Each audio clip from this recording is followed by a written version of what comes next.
Good day, sisters and brothers of Local 2627. This is Robert Ajayi, the president.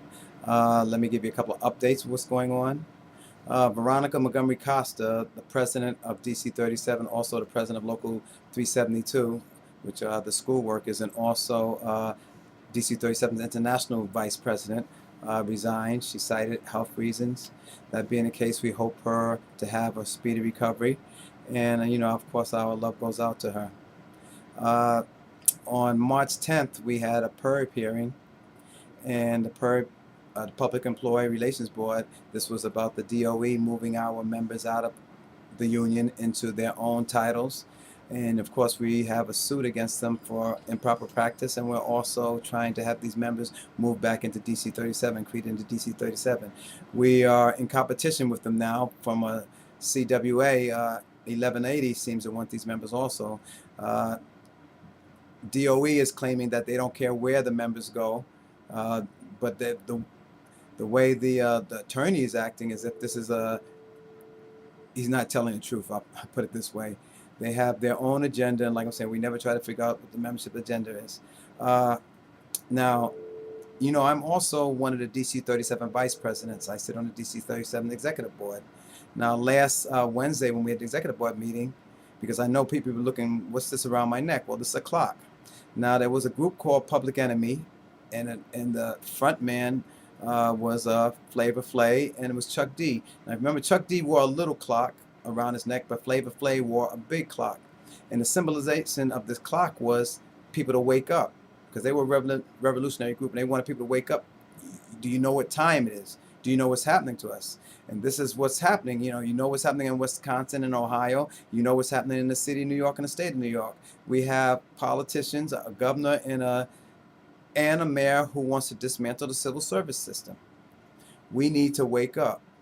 The time is now. The time is for us to be proactive. The time for us to demonstrate. The time is for us to go out and tell the politicians what we really think. And we need to sign up. If you haven't signed up for the DC 37 Lobby Day up in Albany on May 3rd. A very important event. We need to go up there and we need to talk to our politicians to let them know if they don't do right by us, we're not going to do right by them. They will get laid off at the next election. Now, what time is it? Now you hear that Bloomberg is going to rebuild the waterfront. Now, I'm curious to know if he's going to use the private sector the same way he used the private sector to rebuild Coney Island. I mean, what time is it? It's time for us to wake up, realize what they're doing. I hope everybody by this time has had a chance to read the February PEP, Public Employee Press, when it talks about some of the things. And if you looked at our website, we're talking about the workforce reform task force, what they're doing. They want to get rid of civil service. They want us to pay for our own pensions. They want us to be able to collect our pensions at a older age. I mean, there's a whole lot of things going on. And we need to wake up. We need to see what time it is, because this is what's happening to us. Now, on a more of a positive note, let me know if we want to call this positive or not. I just want to bring people up to date on our education reimbursement. Our education reimbursement has become very successful. We're up to somewhere between $40,000 and $50,000 a year, and I'm glad that the members are doing this. Again, let me remind you that you should be getting some type of certifications for the City Time project. But we do have one little problem.